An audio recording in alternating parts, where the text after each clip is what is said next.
Je suis fort heureux de vous accueillir en Haïti dans le cadre du 5e sommet de l'Association des États de la Caraïbe. C'est l'occasion pour moi de vous souhaiter la plus cordiale bienvenue à Port-au-Prince. Je formule pour vous et pour vos délégations le vœu que votre séjour se déroule dans les meilleures conditions de confort et de travail. Nous serons constamment disponibles pour vous être utiles et agréables afin que, au terme du sommet, vous éprouvez le besoin de prolonger votre visite sur cette terre chaude, vibrante et hospitalière qui vous rappelle à bien des égards vos contrées respectives. Je voudrais, mesdames, messieurs, vous renouveler la profonde satisfaction et la grande fierté de la République d'Haïti d'être le siège du 5e sommet de notre association, après ceux tenus à Port d'Espagne en 1995, à Santo Domingo en 1999, à l'île de Margarita en 2001 et à Panama en 2005, 8 ans après notre dernière rencontre de haut niveau. Il nous a paru de notre plus grand intérêt de relancer les travaux de notre association dans le sens de la refondation de ces structures de fonctionnement et du renforcement de la coopération régionale, du processus d'intégration en cours à différents niveaux qui sont, somme toute, les objectifs majeurs de l'AEC.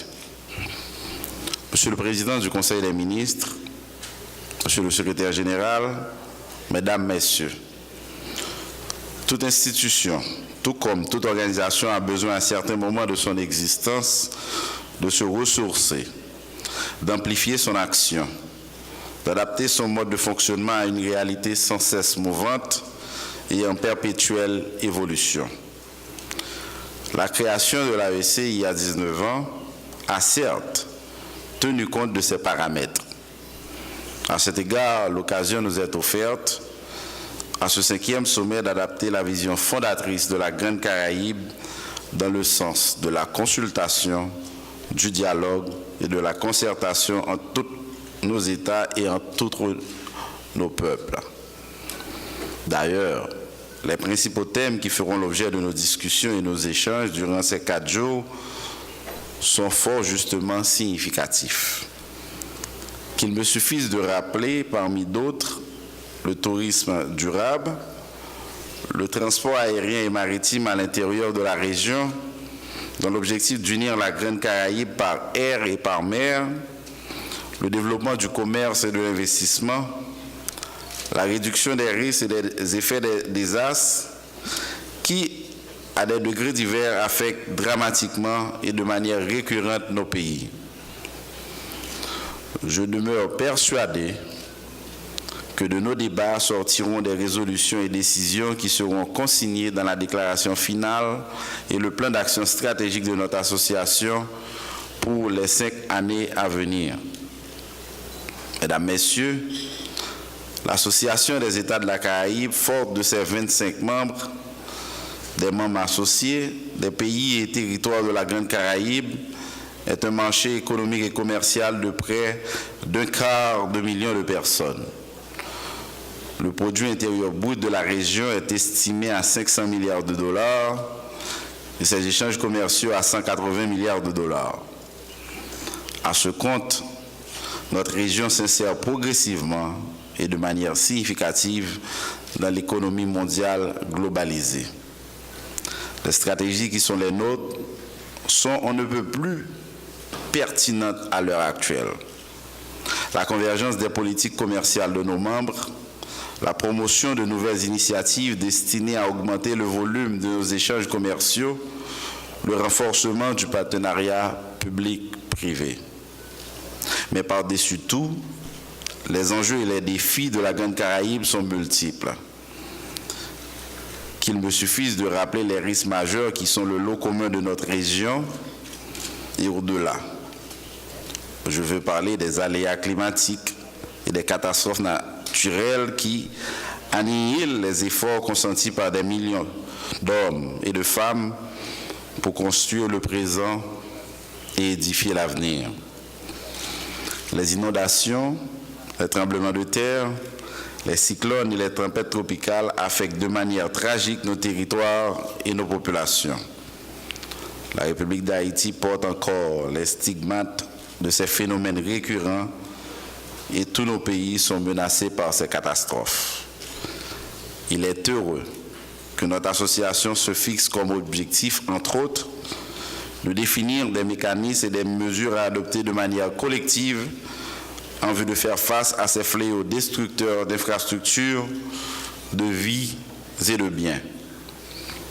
Monsieur le Président du Conseil des ministres, Monsieur le Secrétaire général, Mesdames, Messieurs, je terminerai mon propos de ce matin en vous disant ma foi et celle de la République d'Haïti dans le devenir de l'Association des États de la Caraïbe. Quoique divers par la langue, la culture, les traditions, le niveau de développement et en termes de dotation et des ressources naturelles, nous avons en partage une communauté de destin en plus d'avoir en commun une façade caraïbéenne. Les secteurs prioritaires et structurants qui nous lient, tels que le commerce, le transport, le tourisme durable, la prévention et la lutte contre les catastrophes naturelles, contribuent à renforcer nos rapports dans la défense des intérêts qui nous sont propres. Puisse ce 5e sommet constituer un nouveau départ dans la mise en œuvre de nos politiques et nos objectifs au plus grand bénéfice de tous les États membres, de nos populations et de notre région. Y tenemos como fundamento de esa visión 3 documentos: la Declaración de Haití, su plan de acción, y México quisiera ofrecer como tercer elemento de esta trilogía el programa de trabajo de su presidencia al frente del Consejo de Ministros. México viene a esta cumbre con la voluntad de contribuir a que juntos impulsemos el comercio, a que tengamos más y mejores accesos a nuestros productos entre todos nosotros. México viene dispuesto a contribuir a que juntos podamos mejorar la infraestructura, que podamos tener vía una infraestructura más eficiente y más moderna, mejores conexiones aéreas y mejores vínculos por mar. México viene dispuesto a esta cumbre a plantear un modelo de prevención y de administración de riesgos de desastres que nos haga más capaces para proteger la infraestructura, los elementos en los que se sustenta nuestro desarrollo y nuestra capacidad de crecimiento económico, pero también las vidas y el bienestar de nuestras sociedades.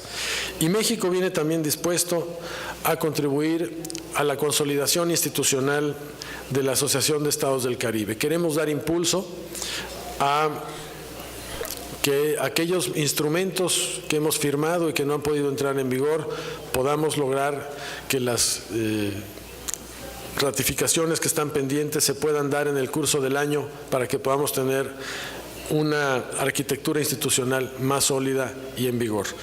Y finalmente, México también viene dispuesto a contribuir a que el esfuerzo que hace la Comisión del Mar Caribe rinda frutos y podamos dejarle a quien nos suceda en la presidencia del Consejo de Ministros una asociación, como ha señalado el gobierno de Haití y el canciller Casimir, revitalizada, más fuerte y más unida. Muchísimas gracias a todos. Esperemos que los trabajos sean fructíferos y muchísimas gracias, señor ministro Casimir. Muchísimas gracias al gobierno y al pueblo de Haití.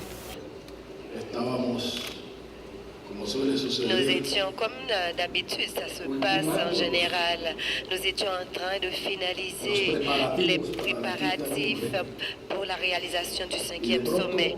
Et tout à coup, j'ai ouvert la porte de cette salle et j'ai vu un groupe de femmes, des artisans, très laborieuses, en train de travailler.